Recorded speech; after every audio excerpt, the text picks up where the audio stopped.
Muito boa noite, seja bem-vindo. Foi há exatamente um ano, neste dia, 28 de abril de 2025, que Portugal e Espanha ficaram às escuras. Falhou a eletricidade de comunicações e os portugueses voltaram a depender da rádio.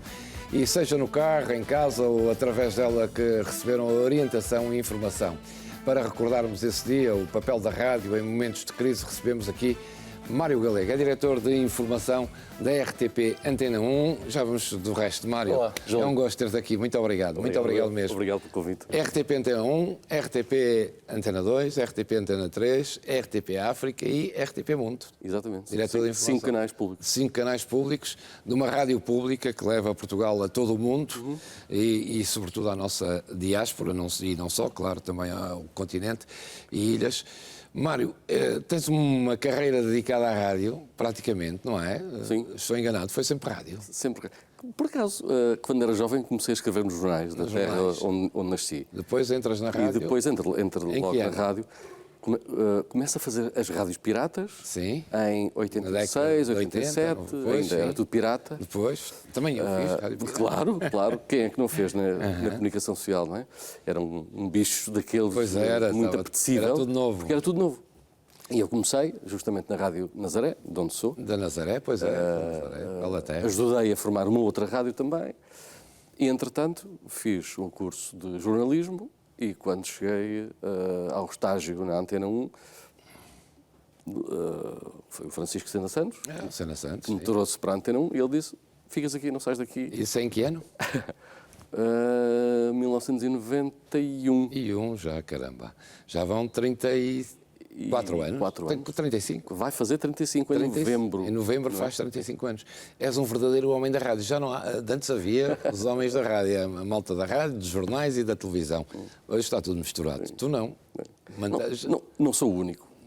Ainda há alguns, mas já há muito poucos. E não me considero da velha guarda. Não, claro. Ainda lá não cheguei. Mas ainda há alguns, mas cada vez menos, não é? É verdade. Sim. Hoje é verdade, porque hoje há uma meios, sinergia, claro. Os jornalistas circulam entre meios. Pois, e mesmo a RTP tem canais de televisão, canais de rádio, são todos, como nos outros canais também acontece isso.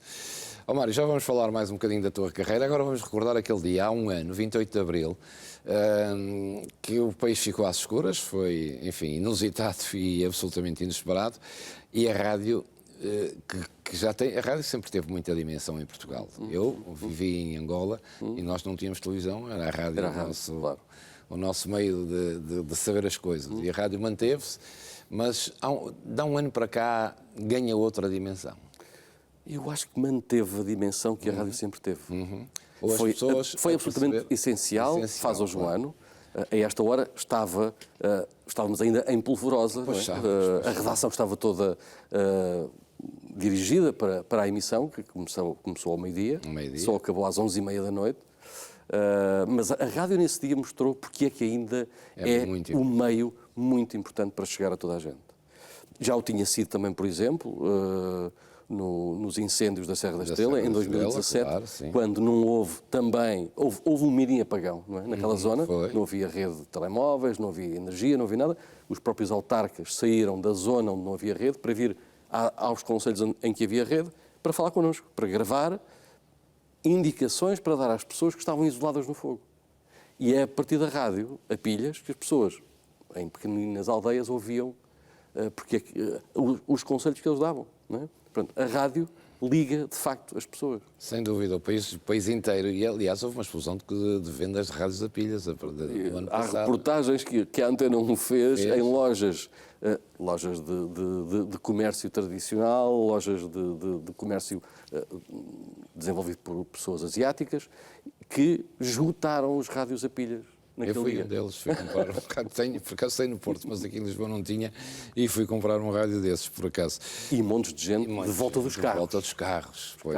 O carro era... Eles queriam saber informação. Saber a informação. E a rádio voltou a ser outra vez essencial, recentemente, com as tragédias no centro do país, com as tempestades. A rádio é essencial todos os dias, nós andam milhões de pessoas de carro todos os dias. A velha história do Video Kill the Radio Star não é verdade. Exatamente. Isso não aconteceu. Mas o ano passado, vocês aperceberam-se dessa dimensão durante a emissão ou foi já no dia a seguir que perceberam, ei caramba, isto afinal Não, eu acho que foi às primeiras horas percebemos que aquilo de facto era um acontecimento inédito, uma coisa que não tinha acontecido. Eu lembro-me que tínhamos o noticiário do meio-dia no ar, e o noticiário tem cerca de 10, 11... Sim, 11 minutos normalmente, sim. E aquilo que aconteceu às 11h33. Sim. Naquela primeira meia hora andávamos todos sem perceber o que é que aconteceu. Pois, ninguém sabia. Mas fomos recebendo, todos os jornalistas da rádio pública têm um grupo em que partilham mensagens. E chegavam cada vez mais mensagens a dizer aqui não há luz, aqui não há energia, de vários pontos do país. E eu lembro que eu estava lá no gabinete a tratar de outras coisas, estava a ouvir o noticiário e mandei uma mensagem para o grupo a dizer: quem tiver meios para entrar em direto, é para o fazer, toda a gente vai entrar em direto e a rádio não vai parar. E a partir daí todos os repórteres que tinham energia, tinham capacidade, não é, de entrar em direto, entraram em direto, uma emissão que durou 11 horas e eu lembro-me que a partir de meio da tarde, mais ou menos, fim da tarde, estava tudo à espera de explicações, também do Estado e do Governo. Claro. E então estava tudo colado à rádio e vocês perceberam isso? Sim, a meio da tarde percebemos que só a rádio é que funcionava. Inclusive houve outros órgãos de comunicação que se desligaram porque não tinham energia e nós percebemos... Não, e as televisões não se viam. Sim, exatamente. Exatamente, mesmo que os repórteres da televisão fossem entrevistar pessoas, como é que transmitiam? Não havia hipótese, estávamos a ver televisão na mesma, exatamente, não a ver a programação normal, mas era só interno, não ia nada ao Por isso, a rádio fura por todo lado e chega a todo lado, em casa. E começam a sentir também da parte das pessoas essa ligação nesse dia? Sim. Não é? Às tantas, os repórteres recebem perguntas das pessoas. As pessoas vêm ter com o repórter da rádio a perguntar-lhe o que é que está a passar, o que é que foi, sem estar em direto, claro, porque sabiam que estavam a ouvir rádio e a ouvir as informações. Então procuravam alguns repórteres da rádio que viam na rua e comunicavam com eles. Eu lembro-me que um dia a sair, saíram números impressionantes da audiência da rádio. Sim, claro, é óbvio. Mas isso é óbvio. Claro, vocês ficaram naturalmente mais orgulhosos, mas mais ligados ainda ao projeto. Eu acho que ajudou a cimentar ali uma vontade de fazer rádio e de comunicar, e sobretudo de comunicar um serviço público que é absolutamente essencial. Pois, é que ainda por cima é um serviço público. É um serviço público e fez esse mesmo serviço público. Parte da emissão estava no Porto, meio-dia. Pois, houve ali uma parte que o Porto até às 4 da tarde. A emissão seguiu sempre com os editores do Porto. E depois, a partir das 4 da tarde, ligámos Lisboa e foi até o fim. Achas que as pessoas passam a ter uma percepção diferente a partir daí também do que é o serviço público? Eu espero que sim. Eu espero que... Vocês, ao longo deste ano, sentiram isso? Ou não mudou? É sempre uma discussão que se faz, se é essencial ou não um serviço público de rádio. Não, isso é. Mas quer dizer, acho que ninguém tem dúvidas que é essencial. Claro, isso é. Aliás, a rádio é essencial. O próprio Primeiro-Ministro hoje disse, na apresentação do PTRR, que há uma verba também para apoiar as rádios e para que em momentos de catástrofe a rádio consiga chegar às pessoas. Portanto, quer dizer, não há dúvidas. Quando acontece uma coisa destas, não há outra maneira de comunicar com as pessoas, não é? Apesar de tudo... sentiste que ao longo destes anos, enfim, mais recentes, há uma migração, claro, para as redes sociais, para os podcasts, para toda uma série de outras atividades, sobretudo da malta nova, mas a rádio mantém essa ligação, mantém essa indispensabilidade junto das pessoas. Sim, e mesmo o desvio não é bem o desvio, é essa percepção de que hoje em dia os podcasts ou os streamings, tudo o que está digital, tira lugar à rádio. Não tira. Não tira. Ajuda. Ajuda e acrescenta, não é? Exatamente. Vocês trabalham muito isso também. O vídeo veio ajudar à rádio.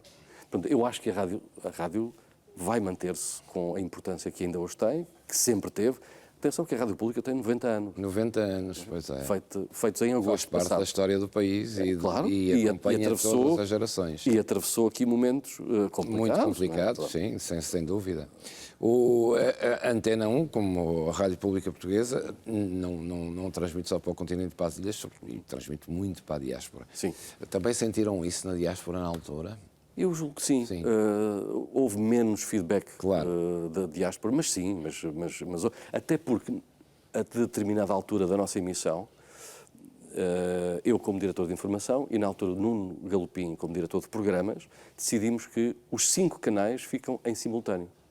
Portanto, a Antena 2 deixa de emitir a programação da Antena 2, a Antena 3, e todos passaram a emitir a emissão da Antena 1, que é quem estava em emissão especial a dar informações em direto, para todos os canais. Ou seja, o nosso público então foi vastíssimo. Foi o mundo inteiro. Foi o mundo inteiro, claro. O país todo.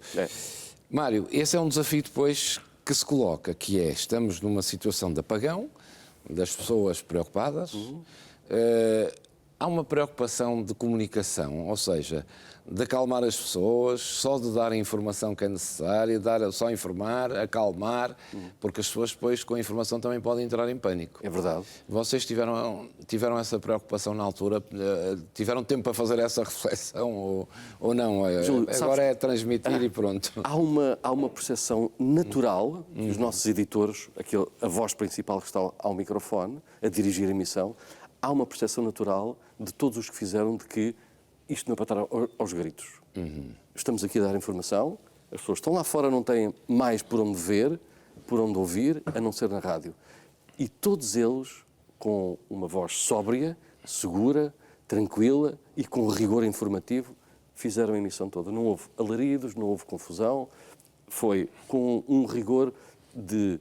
Aquilo foi um noticiário que durou 11 horas e meia, pronto. Com aquele rigor e não houve nunca essa vontade de alarmismos. Os editores da Antena 1 são, permita-me dizer, dos melhores que há na rádio. Eu tenho que dizer isto, pronto, reconheço, claro. E são aqueles que eu dirijo. Nesta altura estou a dirigi-los. E reconheço que fizemos uma emissão sem alarido, sem alarme nenhum. Perceberam que o silêncio, a voz, o ritmo nesse dia era muito importante. Era importante, exatamente. E foi isso que fizeram. Sem eu estar lá no estúdio de apoio a dar-lhes essa indicação. Eles próprios sabem fazer isso. A experiência dos nossos editores sabe isso. Este apagão diz-nos que estamos muito dependentes da energia. Muitíssimo. Bastante dependentes da energia. O que é que diferencia a rádio nestas alturas de todos os outros? Nós tínhamos um gerador que disparou imediatamente no Porto e depois outro na parte da tarde em Lisboa. Foi isso que nos suportou. A nossa energia vinha dos geradores. Foi isso que nos deu capacidade de transmissão. Aliás, o Governo está a preparar também, e anunciou, e espero que o faça, para todas as freguesias, geradores, porque são essenciais. Numa altura em que nada funciona, temos de ter energia. Sentes, como agora se sente, a propósito desta tragédia do Christine, que agora toda a gente diz que as autarquias são importantes. Nestas alturas sentiste naquele dia que as pessoas também sentiram isso, afinal, sim, a rádio é muito importante.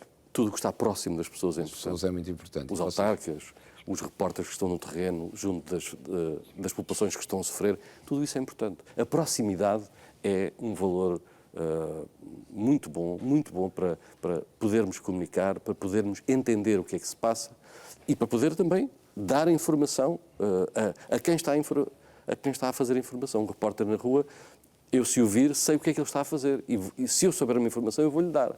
Isso é confiança, é proximidade. Mário, é preciso também ir formando as pessoas para evitarem palavras que não se devem dizer em rádio. A rádio é muito imediata, não é? Sim, é verdade, mas de vez em quando escapa. Pois, às vezes acontece também, não é? O direto e o imediatismo, isso acontece. Não devia acontecer, mas pois, acontece. Mas acontece, claro, e às vezes o improviso também não faz mal nenhum, não, e o imediatismo não faz mal nenhum, bem pelo contrário, até às vezes aproxima muito mais as pessoas, sim, do que nós pensamos. A rádio é a tua vida? Para além dos meus filhos. Para além dos filhos, na família. E da família. Coisa, claro. Sim. Mas sempre foi. Sempre foi a vida?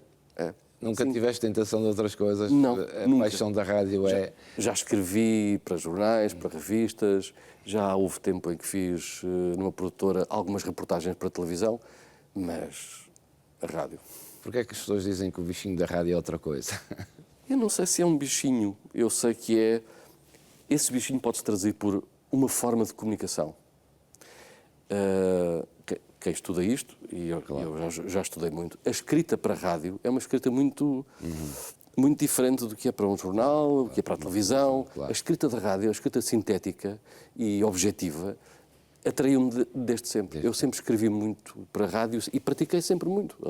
Eu fiz grande reportagem durante vários anos. Ganhaste um prémio, inclusivamente, com o Canto Alentejano, não foi? O Prémio Gazeta em 2014. E outros que as pessoas acharam, é um dos prémios, acharam que merecia. Mas a escrita da rádio é o que ainda hoje me atrai. A sério? É, a escrita para a rádio. Dizer para a rádio não é para toda a gente. E, Mário, é diferente trabalhar numa rádio pública ou numa rádio privada? Não sei se já trabalhaste numa rádio privada. Em privadas nunca trabalhei. Nunca trabalhaste? Não. Mas uma rádio pública exige mais? Responsabilidade. Eu sei, porque às vezes ouço o provedor da rádio vosso e às vezes vais lá dar explicações. Isso. A rádio, ainda hoje de manhã. Sim, e a rádio tem um escrutínio maior que todo. Sim, claro. A rádio pública tem um escrutínio maior que todos os outros. Muito grande, muito grande. Recebemos mensagens diariamente de ouvintes a dizer bem e mal, atenção. Sim, e a chamar a atenção para pormenores que às vezes nos escapam. Vocês nem se apercebem. Sim, e isso é bom para nós. Isso é bom para nós. Isso é um sinal também que lá em casa estão a ouvir. É bom, é muito bom. É um feedback importantíssimo. E, Mário, a rádio conseguiu ao longo destes anos também algo que era uma percepção, às vezes até podia ser uma realidade, mas é uma percepção, que era uma rádio independente daquilo que é o poder em vigor. Hoje, sentes que está conquistado isso definitivamente? Neste momento posso dizer que sim. Eu sinto absolutamente independente a dirigir a redação da Rádio Pública. Em todos os canais? Em todos os canais. E há uma rádio tens que fazer uma rádio diferente para o continente e ilhas e outra para o resto do mundo? Nós temos emissões próprias dos Açores e Madeira. Sim. Depois tem aqui o continente e depois tem para a diáspora também. A RTP Mundo e a RTP África são formas distintas de fazer rádio? Sim. A RTP África tem um potencial enormíssimo. Tem uma audiência vasta, tão vasta. Sim, basta ver até desporto, não é? Há poucos dias, por acaso... desporto e não só. Mas... Sim.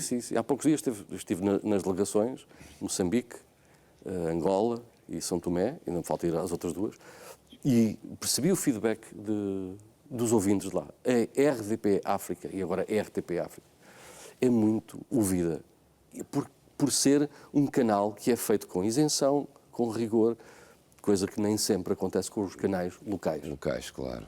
E eles conseguem ouvir na RTP África coisas que às vezes não podem ouvir nos próprios países. É isso mesmo. Fazemos jornalismo e às vezes o jornalismo feito no local, pelas rádios locais, pois tem contingências. Não é melhor nem pior, mas tem contingências, claro. Sim, são nem melhores nem piores, mas são contingências. Mas ainda assim recebem também muitas chamadas, muitos ouvintes. Sim.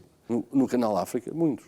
E o desporto em Portugal liga muito ainda às ex-colónias. O desporto é um elo de ligação tremendo, não é? Basta ir a Maputo, a Luanda, há sempre camisolas do Porto, do Benfica, do Sporting e toda a gente acompanha o futebol. Nós, quando, por exemplo, em noites de eleições, naturalmente a Antena 1 acompanha a noite eleitoral, mas quando há um jogo de futebol, essa emissão passa para a RTP África.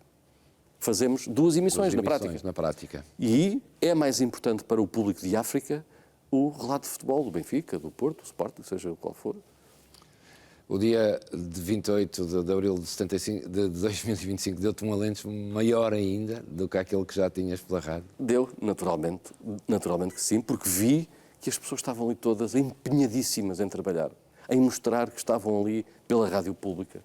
E foi um dia, outros virão, outros apagões virão, outras circunstâncias virão, em que a rádio volta a estar ali no topo, a ajudar quem ouve. Ficou a garantia que não há televisão, não há jornal, não há podcast, ou streamings que possam um dia substituir a rádio para as pessoas? Eu acho que não. Eu acho que a rádio vai manter-se. A rádio não morre nunca. Mário, parabéns. Obrigado, Júlio. Eu fico muito agradecido por teres vindo a esta hora aqui. Essa. E boa sorte. Eu vou continuar a ouvir. Felicidades para o programa. Muito obrigado. E é aqui uma casa vossa também. Obrigado. Um grande abraço. Até uma próxima oportunidade.